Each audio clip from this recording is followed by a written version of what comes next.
বড় একজন ভণ্ডপীর মানুষের কাছে জান্নাত বিক্রি করা শুরু করলো।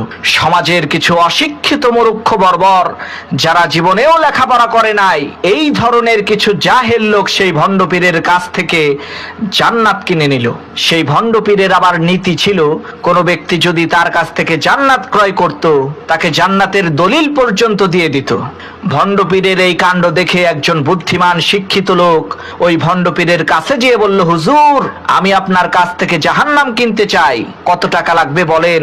তখন সেই ভণ্ডপীর বলল, আরে বেয়াকুব, এলাকার সমস্ত মানুষ আমার কাছ থেকে জান্নাত কিনে নিচ্ছে, আর তুমি নাকি আমার কাছ থেকে জাহান্নাম কিনতে এসেছো, তুমি তো নাদান আহাম্মক। তখন সেই শিক্ষিত বুদ্ধিমান লোকটি বলল, সে যাই হোক, আমি জাহান্নামই কিনতে চাই। তখন সেই ভণ্ডপীর বলল, ঠিক আছে, যেহেতু এত করে বলছো, তাহলে দাও, 300 টাকা দাও, আমি তোমাকে জাহান্নামের দলিল করে দিচ্ছি।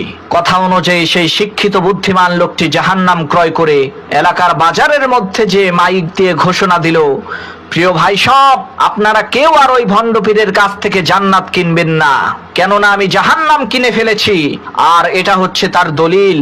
আর আমি আপনাদেরকে প্রতিশ্রুতি দিচ্ছি, আমার এই জাহান্নামের মধ্যে আপনাদের কাউকে ঢুকতে দেব না। সুতরাং আপনাদের কষ্ট করে কারো জান্নাত কেনার প্রয়োজন নাই।